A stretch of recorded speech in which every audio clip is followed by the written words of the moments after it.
ভারতবর্ষের প্রাচীনতম গ্রন্থের মধ্যে একটি হল ঋষি কবি বাল্মীকি রচিত রামায়ণ গ্রন্থ, যে কাব্যের প্রধান চরিত্র ছিলেন দশরথ পুত্র রামচন্দ্র।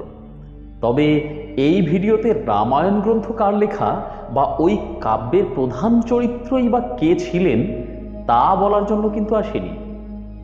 আপনি জানেন এই পবিত্র রাম শব্দের অর্থ কি, বা এই শব্দটিকে বিশ্লেষণ করলে কি বা আসে? নিশ্চয়ই শুনেছিলেন, কিন্তু ভুলে গেছেন, তাই তো? তাহলে আরেকবার শুনে নিন। এই রাম শব্দটিকে বিশ্লেষণ করলে কি হয় জানেন তো? র আ ম, অর্থাৎ কি দাঁড়ায়? এই আ এই ধ্বনিটি দুটো অধ্বনির সমন্বয়ে তৈরি হয়েছে। তাহলে কি দাঁড়ালো? র অ অ, একটা ম আর শেষে অ।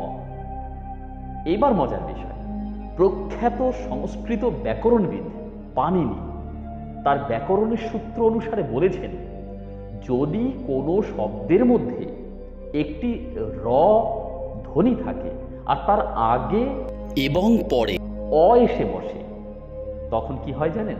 সেই অ, র এবং অ মিলে উকার তৈরি করে।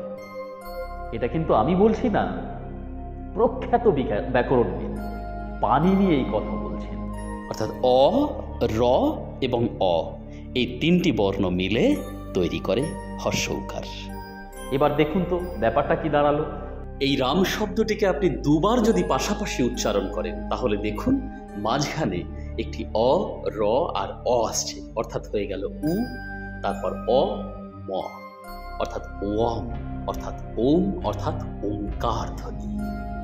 অর্থাৎ রাম এবং আদি অনন্ত ধ্বনি ওমকার একই ধ্বনি, ভিন্ন কোনো ধ্বনি নয়।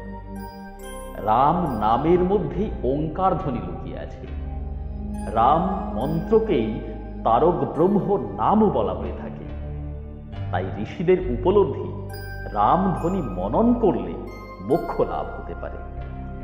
এ কোনো বানানো গল্প বলছি না, কিন্তু এর মধ্যে লুকিয়ে আছে আদি অনন্ত সত্য।